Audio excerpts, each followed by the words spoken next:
When I first started following a low-carb keto lifestyle, I was introduced to so many new sweeteners that I didn't even know existed. All these names were flying all over the place. I was so confused. I was seeing these names in recipes, had no idea what they were. The only sweeteners I knew about at that time were Splenda, Sweet and Low, and Equal, which now I know their names are sucralose, saccharin, and aspartame. I never say that word right. I even have no idea how to say it.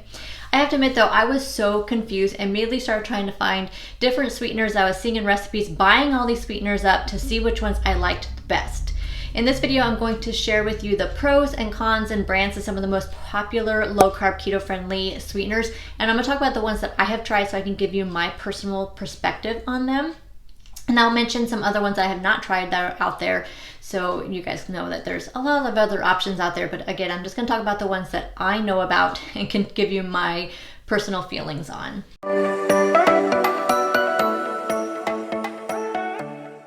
What I want to talk about is probably the first one that I was introduced to and I was the most confused by, and that's erythritol. I saw that word, did not know what it was like thinking it was like this chemical that I had to go try to search all over Amazon for. I had no idea what it was or anything, but it is a sugar alcohol that tastes almost like a regular sugar.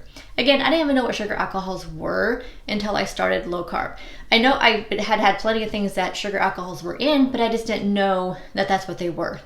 Erythritol is made from fermenting the glucose in corn or wheat. It is 70 to 80% sweetest sugar and is often mixed with stevia, which we will talk about later in this video. So the pros of erythritol: has 0 calories and virtually carb-free.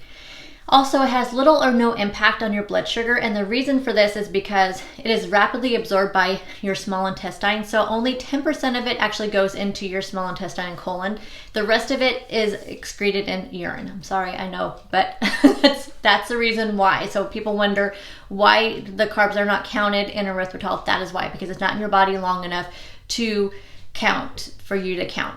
It comes in granulated, powdered forms, and it's measured spoon for spoon of regular sugar, so it's easy to use. So that's why it makes it an excellent product for baking, because it's easy to measure out.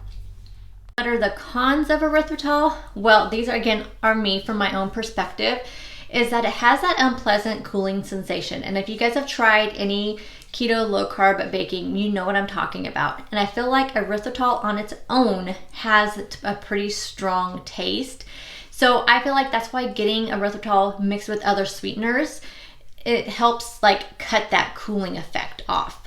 The other con is that although it does cause fewer digestive issues, I feel like it can still cause some issues. I feel like it's the least amount of all sugar alcohols, but it can cause like bloating and gas for some people. I personally have not had issues with it like I have with other sugar alcohols, specifically maltitol. That one, it tears my stomach up, but erythritol does not, definitely does not as much. But if I use straight erythritol, I have noticed I have had a little bit of bloating, but when it's cut with other type of sweeteners, definitely not hardly at all. Some popular brands of erythritol: Swerve. I am not a fan of Swerve. I feel like it does have a pretty strong cooling sensation, even though it's mixed with another type of sugar alcohol. But I'm not a fan of Swerve. And in my area, it's really, really expensive, so it's just not worth for me to buy. Pure. So the Pure brand, which is Pyure, and if you watch me, you know that's my favorite sweetener. You can actually buy it in a pure erythritol form, which is what I did because I didn't know what I was doing. So that's what I bought off of Amazon. It was just pure erythritol. But I learned that I did not enjoy that cooling sensation, so I bought the Stevia erythritol blend in pure, and that's what I use exclusively in my coffee. Absolutely love it. No aftertaste, no cooling sensation. Love it. Anthony's is also a good brand. You can find it on Amazon, and in general, Amazon is probably the best place and the cheapest place to find your erythritol. But I find the Swerve and the Pure. I can find Pure at Walmart, although Amazon is a lot cheaper if you do the subscribe and save, which is what I do. And then Swerve you can find in most grocery stores, I would think, nowadays, but it is so expensive. Talk about xylitol. So again, xylitol is a sugar alcohol as well. You usually see it though in sugar-free candies and nuts more than anything, gum, things like that. The pros of xylitol. It's low in calories. It's about 34% lower than regular sugar, but it still has calories. So keep that in mind. Another pro is it comes again in granulated form, powdered form. It also measures spoon for regular sugar, which makes it again an excellent product to use in baking. Also, I don't know if you've noticed, but when you go to the dentist, a lot of times they give you gum, and that gum has xylitol in it. And the reason why is because xylitol does not cause cavities, and it's often found, that's why it's often found in gum, because it is known to actually improve your dental health. However, let's go into the cons and the reason why I will not have it in my home in any form anymore. I did in the beginning because I didn't know what it was, but after I found this out, it is now no longer allowed in my home. And it's because it is highly toxic in dogs. So I will not have it because I do have my fur babies that I love. So I will not have it in my home and gum or anything like that at all. It also has a cooling effect like erythritol, although I don't feel like it's as unpleasant as erythritol is. Pure erythritol, I should say. And also consuming large quantities of it, so like more than like 60 grams a day is what they say, can cause a lot of gastric distress. And what I've read is similar to maltitol, which again, I don't even want to talk about that one. Not even going to talk about that one. And also another con is that 50% of it is actually absorbed in your small intestine. So it actually could kick you out of ketosis versus erythritol where you only have 10% of it going through your body. So it does have a higher chance of kicking you out of ketosis. But again, as everybody knows, what kicks people in and out of ketosis is definitely based on each person individually, because it is so different. We can maybe talk about ketosis at another time because it's a whole topic on its own for sure. Next up, stevia. I would say that stevia is probably the most commonly used sweetener in low carb and sugar-free baking. It was actually probably one of the first ones I heard about next to erythritol.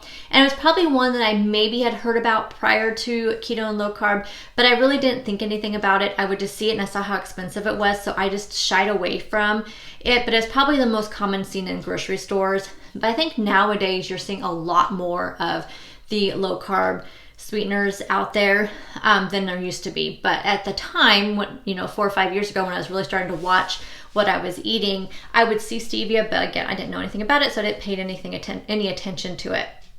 But it's definitely considered to be the most natural form, since it comes from a plant. So it's not a sugar alcohol, it comes from a plant, and it's 300 times sweeter than sugar. So that's why you see it blended with other sweeteners. That's to ensure that you can measure it out accurately. Now you will see it in like liquid form where it's just 100% stevia, and that's why you use a little tiny bit, because it is 300 times more sweeter than sugar. So the pros of stevia: 0 calories. Always a big pro. It doesn't raise your blood sugar. Again, it comes from a plant. It's not a sugar alcohol. It's just a natural sweetener.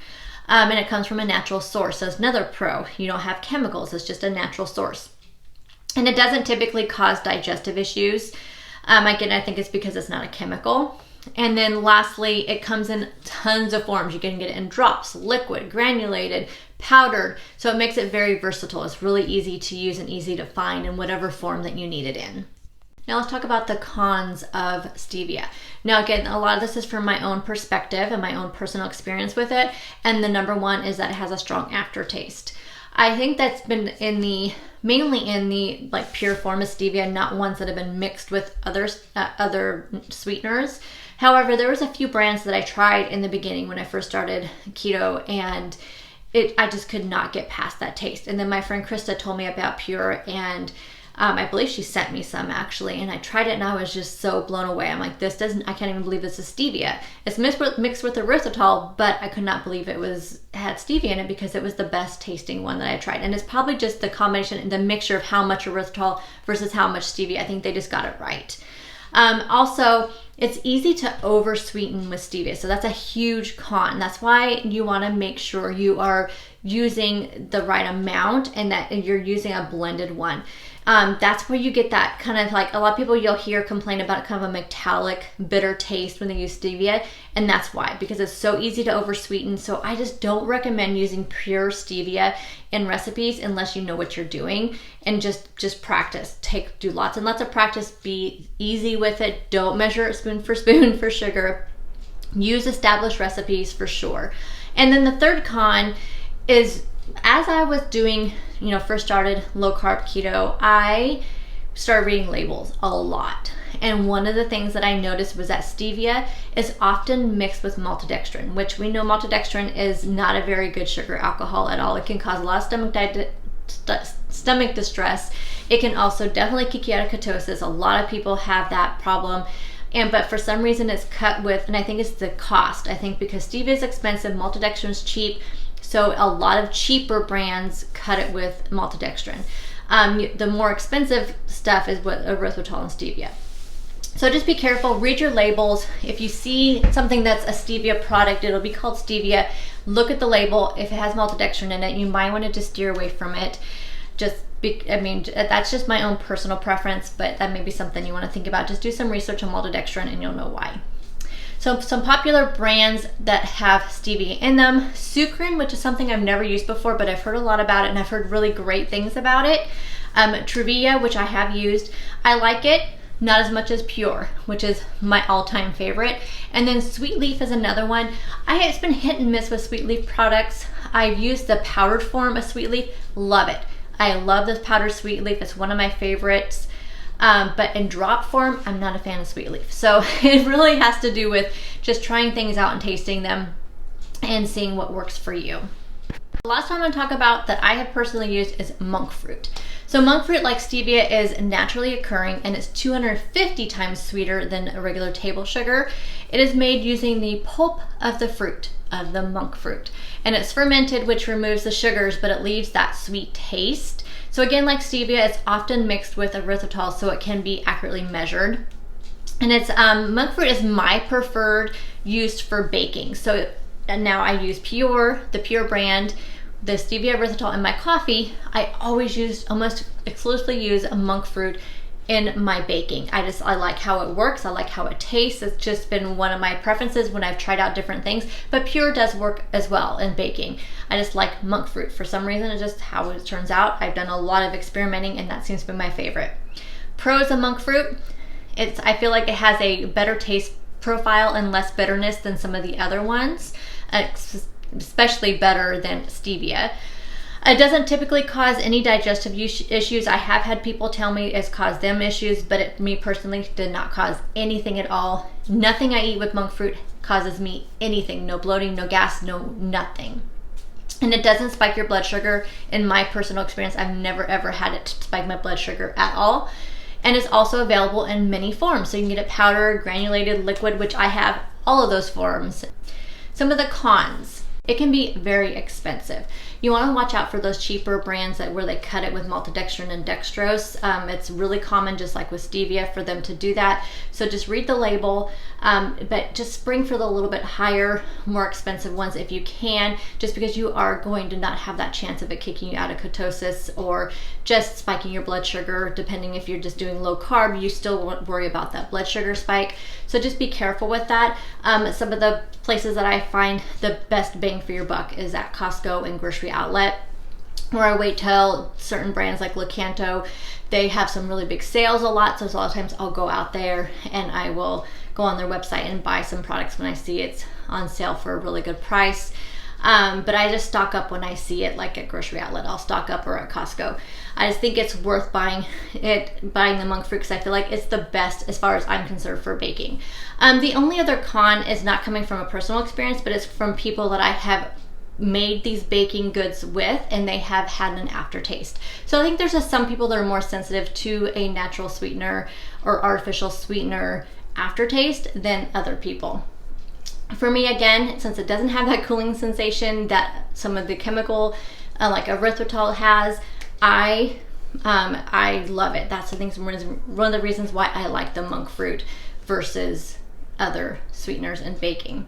Now again, it is cut with erythritol in the ones that I use, but it has, you know, it's the mixture that Monkfruit and erythritol, I feel like just has the best flavor to me.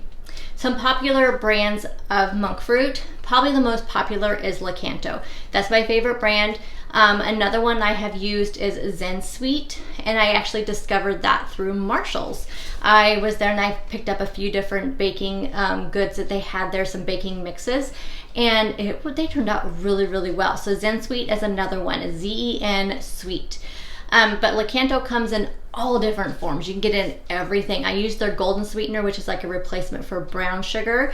They have a powdered form, although my favorite powdered is the sweet leaf from Stevia. So again, it's gonna be something you guys just have to experiment and just pick up brands that you see and just see which ones you like working with. Now, another one that you're probably thinking I'm missing is allulose. I have never used allulose, but it is another natural sweetener out there on the market. I don't know anything about it. I've never used it in cooking, so I can't tell you how it cooks and how it bakes up and the taste or anything.